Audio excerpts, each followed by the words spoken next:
Hey, welcome to What's on My Bookshelf. This is your host Vandana. So in today's video, I was thinking of giving you a reading update for my October TBR. So in my last video, which was a book haul, 2 parts book haul it was, all the books that I bought this year, and the ones that I showed was mostly what I have not read yet. Only The Invisible Life of Addie LaRue is the one that I have been reading. So I thought of giving you an update as to what I have been reading this month, even though it's just been 7 days, 6 days now. I am in the middle of 4 books right now. Not 4, I think 3. I was reading last month for September. I was reading Dark Spell, The Flicker in the Dark, which I gave an update about before my book haul videos. Then I was also in between 2 other books, Gallows Hill and The Invisible Life of Addie LaRue. But I have not been able to, I hope it's clear, I have not been able to complete the other 2 books last month. So Gallows Hill, I have been able to complete it this month. I finished it 2 days ago, and I have to say it was a very intense read, something I'm not used to reading at all. I do not like reading horror fiction, and I avoid it as much as I can, unless it's just supernatural elements here and there. Again, I'm so sorry for the background noise. I just can't help it. My bookshelf is right next to the window, where you can hear all sorts of vehicles passing by. Anyways, Gallows Hill. When I first read the review, I read a review on somebody's Bookstagram account actually, and I was really impressed with the way they had written about the book, and I thought I have to read it, because sometimes a review is all you need to make your decision, to help you make up your mind whether read it or not. And I had not even seen that book anywhere, just that review I had read of that book, and I had made up my mind, okay, I'm impressed, I think this is a good read, and I wanted to read it, even though I didn't realize it was an out and out horror fiction at that time. I just thought it could be some thriller mystery with elements of supernatural into it, which I really enjoy reading. But this was an out and out horror fiction, and I have to say I do not like reading it, because you get so intense, you feel so intense reading it, and you're always on your edge, you're always holding on to your breath. I mean, that is not a sensation that I would prefer to have or enjoy, really. I mean, that's my personal experience, that's all. And the book basically is about Margot, I forget the last name, Hull, I think, Margot Hull probably, and how her parents have suddenly died, and she has inherited their estate, which basically is a hill on which there is a winery and a big house. So the winery is very successful, and the house has been passed on to 11 descendants, 11 generations. So she is the current one, and there is some curse on that land, but she doesn't know anything about her parents. Her parents had cut communications off completely by the age of 6 or 7, and she has a huge scar around till her neck or so, which she thinks is a dog bite, but it's something else entirely. When she comes back to attend their funeral, she starts feeling like she doesn't belong here, like what is going on, and she's not sure whether she wants to take up the estate, to take up the business or anything. But then she doesn't really have a life to go back to also, and she thinks, why give up something that has become a big opportunity for her? Like, she's just 20 something in her 20s, and she has already been given the reins to take care of a business, and she doesn't want to give up on that. But then the house, the hills, they have another plan altogether, and nobody really tells her anything. Nobody really helps her understand it in the beginning. She lives in that house, which was really annoying. She lives in that house all alone, which is so annoying, because how can you just live inside a house that you didn't know about, that existed like 2-3 days before, and you just come inside a new house and you live there alone, and the person who's supposed to be managing that house, the person who's the manager of the estate, he also doesn't bother to live in that house with you or send somebody with you. I mean, there is no explanation as to what happened, why it's happening, and even in the beginning also there is an eerie sense, a sense of foreboding happening in the book, and it's clear that something wrong is going on around her, yet she doesn't kind of try to figure that out. I don't know how I can explain the way the things that she was doing. I don't know how to explain that, because she was not behaving like someone who should be behaving when they are finding themselves in a new place. But then I can't really say what kind of a behavior that is to be expected also. And also I think it helped her towards the end, because the way she behaves in that new house helped her solve everything towards the end. Because if it was somebody who was not so courageous to do the kind of things that she did do, then I don't think there would have been an answer or a solution to this story at all. So I think in that sense it was okay. The way she was behaving was okay, I think. Also,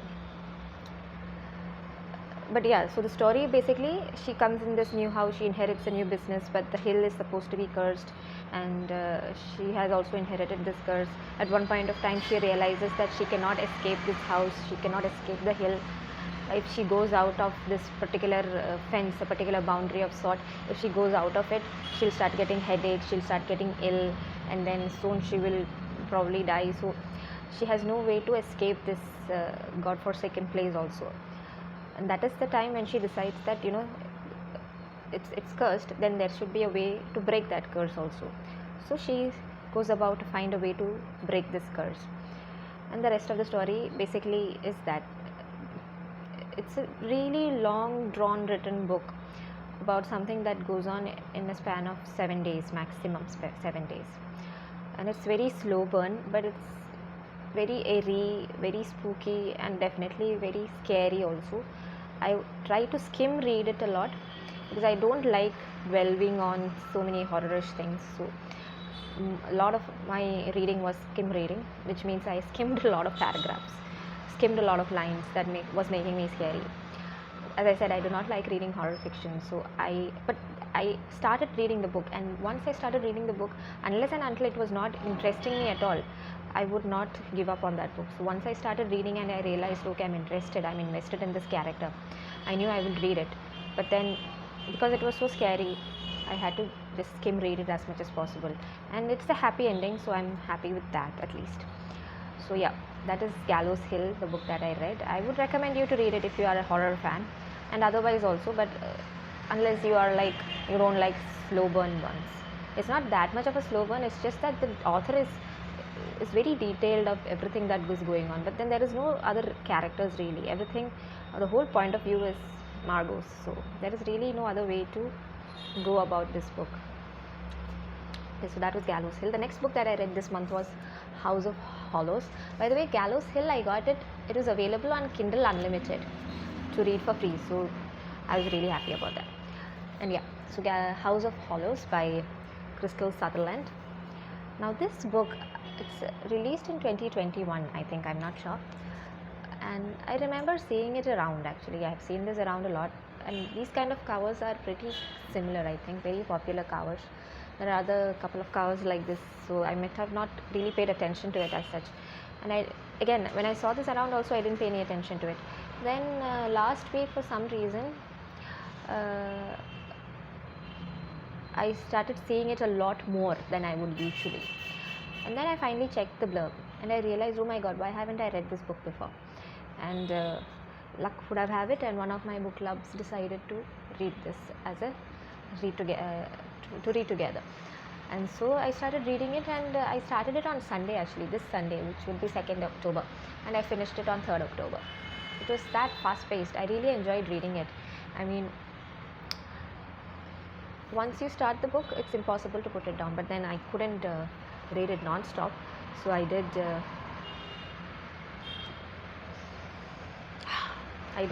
give it a break, and I finished it on Monday. So what is this book about?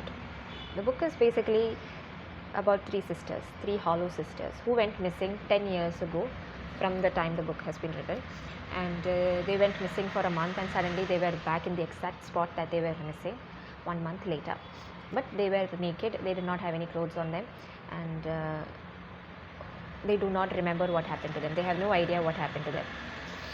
And not just that, once they came back, everything about them changed.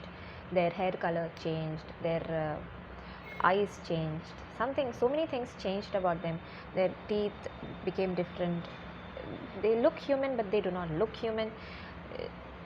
In a way, I thought there is a lot of sci-fi things happening, maybe witchery happening, but it is a lot more than that. So what happened to them?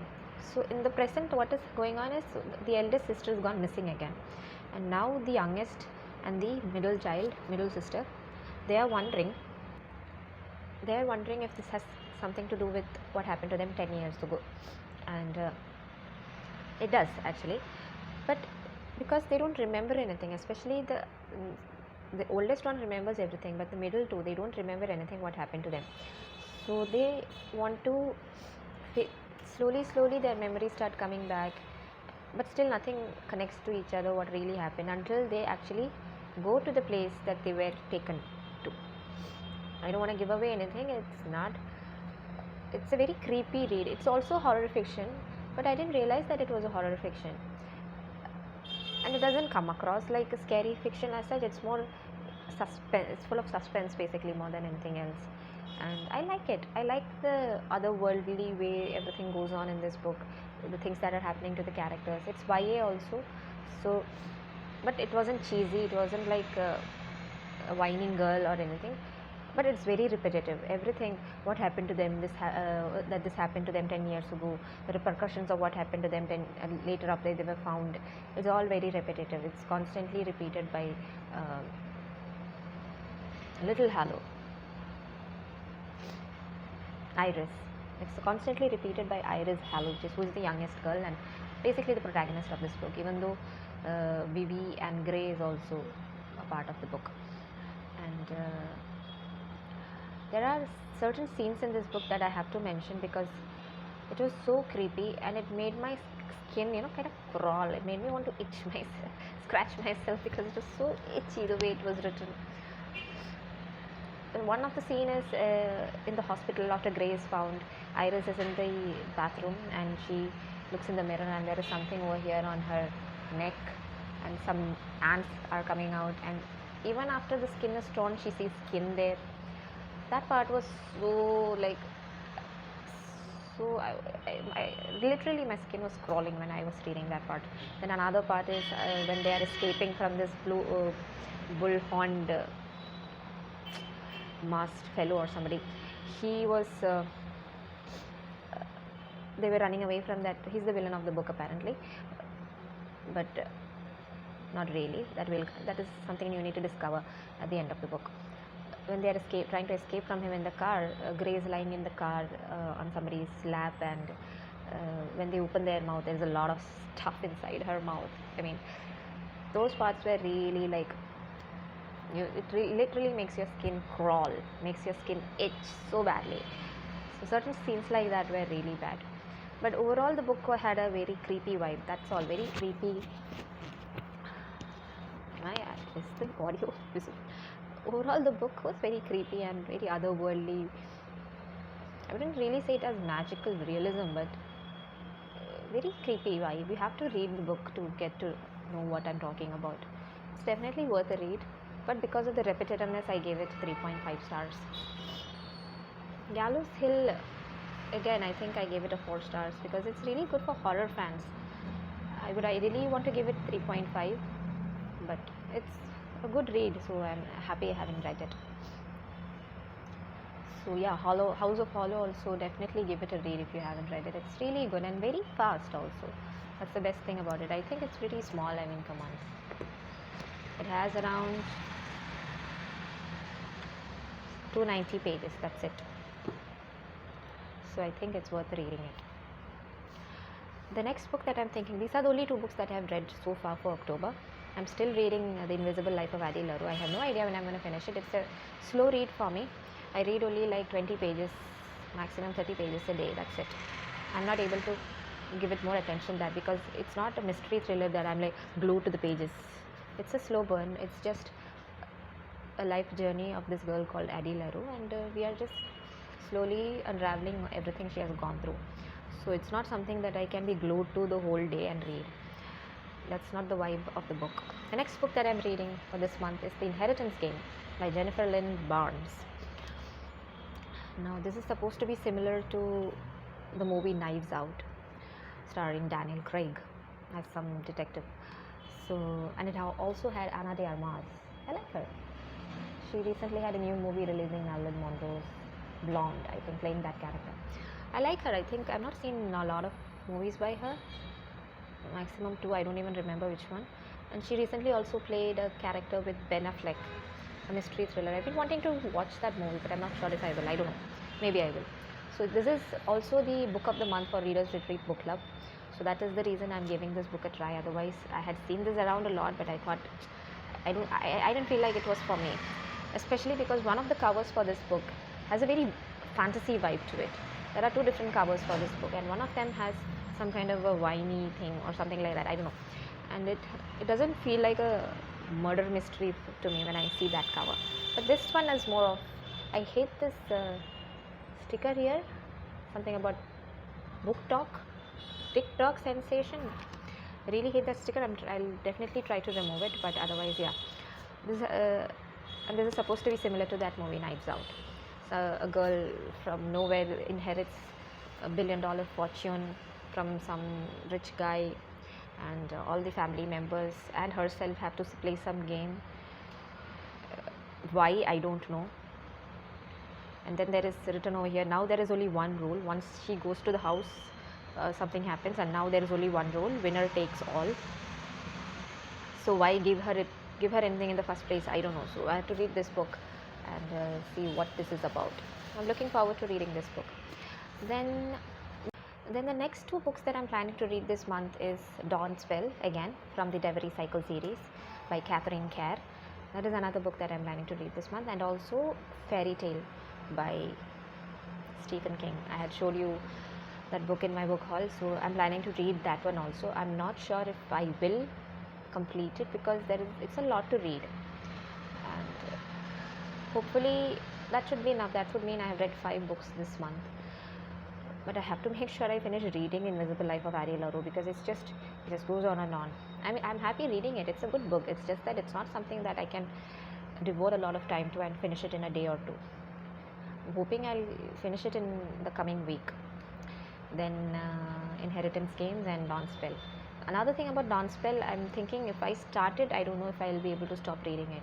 I love being engrossed by it. Even Dawn Spell is not Dawn Spell. Even the Devery Cycle series, it's slow burn. It's not very fast paced or anything. Everything is taking its own time. But the thing is, it's so character invested in.